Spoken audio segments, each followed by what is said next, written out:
আপনার সময় 5 মিনিট। মাননীয় স্পিকার, আপনাকে অসংখ্য ধন্যবাদ আমাকে একটু সময় দেওয়ার জন্য। এই মহান সংসদে দাঁড়িয়ে আজকে আমার একটি গুরুত্বপূর্ণ বিষয় তুলে ধরলাম। মাননীয় স্পিকার, আমি আজ আমাদের প্রবাসী ভাই বোনদের কথা বলতে চাই, যারা নিজেদের পরিবার, প্রিয়জন, এমনকি মাতৃভূমির মায়া ত্যাগ করে বিদেশে কঠোর পরিশ্রম করে দেশের অর্থনীতিকে শক্তিশালী করে যাচ্ছে। তারা আমাদের রেমিডেন্স যোদ্ধা, দেশের একজন নায়ক। মাননীয় স্পিকার, দুঃখের বিষয় হলো আমরা অনেক সময় তাদের যথাযথ সম্মান এবং সুবিধা দিতে ব্যর্থ হই। তারা যখন বিদেশ থেকে দেশের মাটিতে ফিরে আসে, বিশেষ করে এয়ারপোর্টে অবতরণের পর নানা ধরনের ভোগান্তি, হয়রানি এবং জটিলতার সম্মুখীন হয়, যা মোটেও কাম্য নয়। মাননীয় স্পিকার, এগুলো আমরা দেখতে পারি। মাননীয় স্পিকার, আরও বেদনাদায়ক হলো একজন প্রবাসী যখন জীবনের সব সংগ্রাম শেষে লাশ হয়ে দেশের মাটিতে ফিরে আসে, তখন তার পরিবারকে নানা প্রক্রিয়া খরচ এবং জটিলতার মুখোমুখি হতে হয়।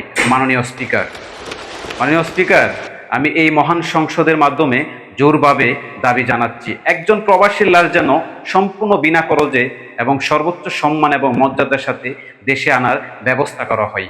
এয়ারপোর্টে তাদের জন্য আলাদা সহায়তা এবং বিশেষ সুবিধা নিশ্চিত করে দেওয়া হয়।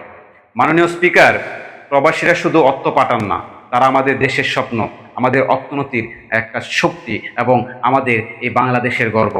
মাননীয় স্পিকার, তাদের সম্মান দেওয়া মানে আমাদের সম্মান দেওয়া। তাই আমি সংশ্লিষ্ট মন্ত্রণালয়ের প্রতি অনুরোধ জানাচ্ছি, অবিলম্বে কার্যকর পদক্ষেপ গ্রহণ করে প্রবাসীদের অধিকার এবং মর্যাদা নিশ্চিত করা হোক। মাননীয় স্পিকার, এরই সাথে বলতে চাই, বিশেষ করে যখন আমাদের প্রবাসী ভাইয়েরা যখন এয়ারপোর্টে আসবে, এই বিষয়ে একটু লক্ষ্য করা, কারণ তারা সে সময় অনেক ভোগান্তির তারা এই শিকার হতে হয়। মাননীয় স্পিকার, আপনাকে অসংখ্য ধন্যবাদ আমাকে এই সময় দেওয়ার জন্য।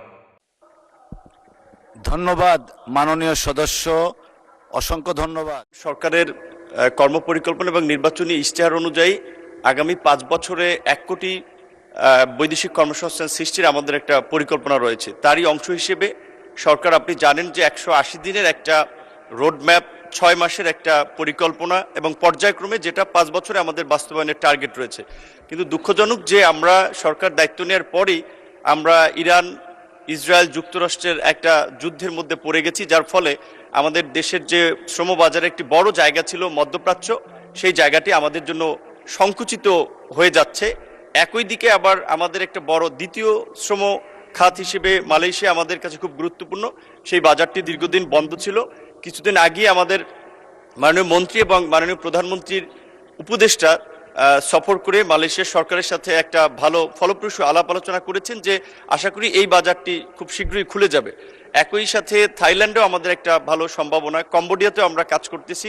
এই সরকার দায়িত্ব নেওয়ার পরে আমরা বেশ কিছু উল্লেখযোগ্য পদক্ষেপ নিয়েছি। আশা করি তার সুফল আমরা অন্তত 6 মাসের মধ্যে হয়তো একটু দৃশ্যমান করতে পারবো। আপনাকে ধন্যবাদ মাননীয় স্পিকার। ধন্যবাদ মাননীয় প্রতিমন্ত্রী।